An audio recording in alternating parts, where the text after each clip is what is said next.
When it came to Jeffrey Epstein, Donald Trump was the dog that hasn't barked.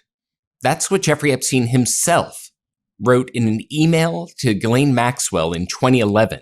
That's after Epstein served his sentence for his first child sex abuse prosecution. That's just the tip of the iceberg of the emails released today by the House Oversight Committee's Democratic members on the same day that the deciding vote is going to get sworn in. Representative Adelita Grijalva from Arizona. And this could be the beginning of a new era of transparency over the Epstein scandal. And I'm going to read the emails that just became public today on All Rise News here on Legal AF, part of the Midas Touch network. Take a moment to hit subscribe now.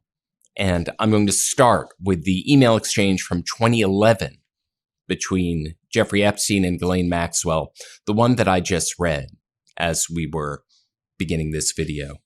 Jeffrey Epstein wrote to Ghislaine Maxwell in 2011, quote, "I want you to realize that the dog that hasn't barked is Trump. Redacted victim spent hours at my house with him. He has never once been mentioned, police chief, etc. I'm 75% there." And Ghislaine Maxwell responds to Jeffrey Epstein that same day. Ghislaine Maxwell says, "I have been thinking about that." So both of them on their minds that Donald Trump is the dog that hasn't barked. Let's talk a bit about how House Democrats on the Oversight Committee obtained this email. They obtained this email through a subpoena to Jeffrey Epstein's estate. That's the same estate of Jeffrey Epstein that provided the infamous birthday book, which had that entry with the drawing of the naked female figure that all of you have seen. I'm going to put it back up on the screen with the message, "May every day be another wonderful secret." That was in the possession of the Epstein estate. The Epstein estate has released more emails, including this one. And the House Oversight Committee's Democratic members released these emails today, are hoping to release more of the files as soon as Representative Grijalva gets sworn in and they have enough signatures for the discharge petition that would force a vote that would release more of the Epstein files. But that isn't the only exchange that they released today. The House Oversight Democrats also released an exchange from before Trump's first election, where the issue of Jeffrey Epstein was likely to come up. And there was an exchange, an email exchange between journalist Michael Wolff and Jeffrey Epstein about what that might look like before the presidential debate. Michael Wolff said this on December 15th, 2015. "I hear CNN planning to ask Trump tonight about his relationship with you, either on air or in scrum afterwards." Jeffrey Epstein replied to him that day, "If we were able to craft an answer for him, what do you think it should be?" Michael Wolff replies, "I think you should let him hang himself. If he says he hasn't been on the plane or to the house, then that gives you valuable PR and political currency. You can hang him in a way that potentially generates a positive benefit for you. Or if it really looks like he could win, you could save him generating a debt. Of course, it is possible that when asked, he'll say Jeffrey is a great guy and has gotten a raw deal and is a victim of political correctness, which is to be outlawed in a Trump regime." That was an email exchange in December 2015 between Michael Wolff and Jeffrey Epstein discussing what the Epstein scandal would mean for a first Trump presidency. The email exchange that was released to the House Democrats and now released to the public. What other emails like it might there be? But there is another exchange from years later, the year that Jeffrey Epstein was arrested and prosecuted a second time, beginning of the year, before his arrest, before the prosecution. But it was an exchange between the same two people, Michael Wolff, and Jeffrey Epstein.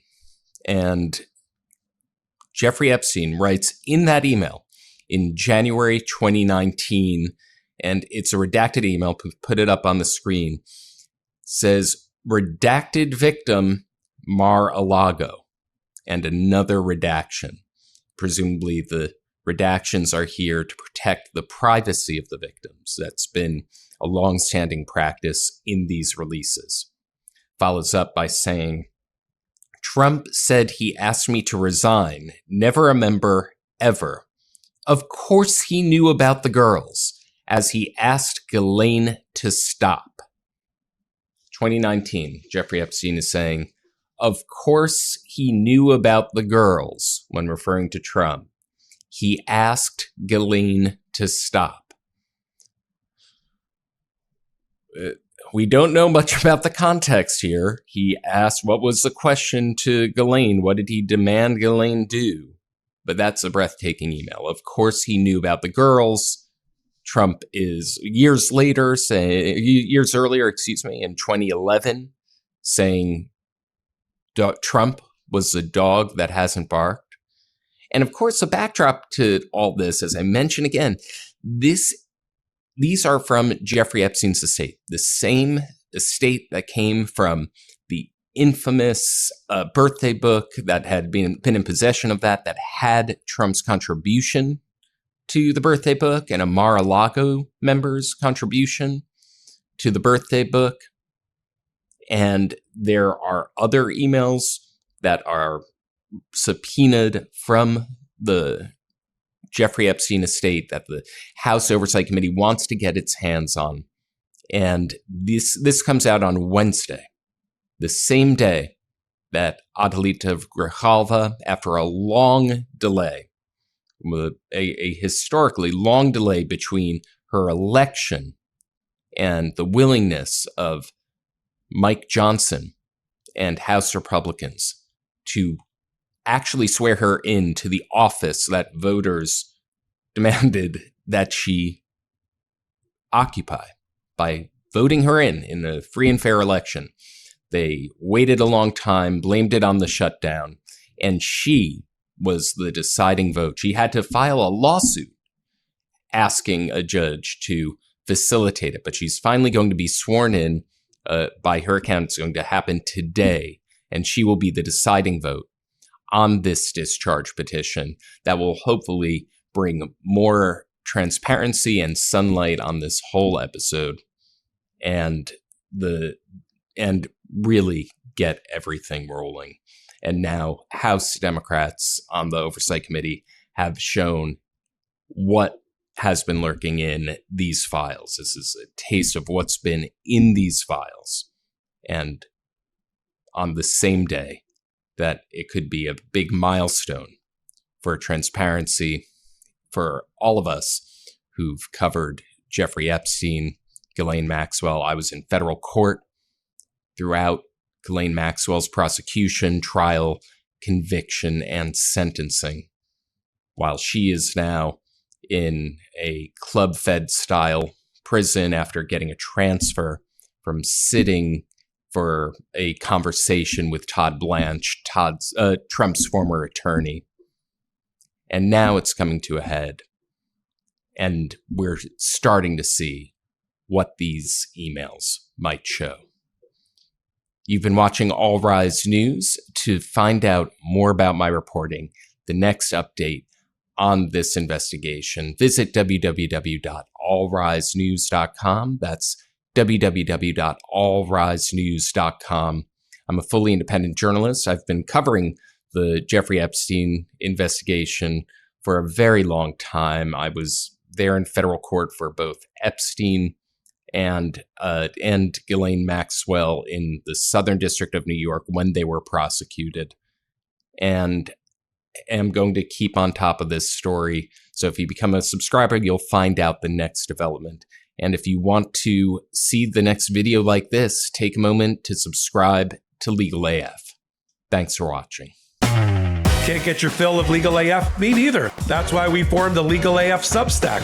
Every time we mention something in a hot take, whether it's a court filing or a oral argument, come over to the Substack. You'll find the court filing and the oral argument there, including a daily roundup that I do called, wait for it, Morning AF. What else? All the other contributors from Legal AF are there as well. We got some new reporting. We got interviews. We got ad-free versions of the podcast and hot takes. Where? Legal AF on Substack. Come over now to free subscribe.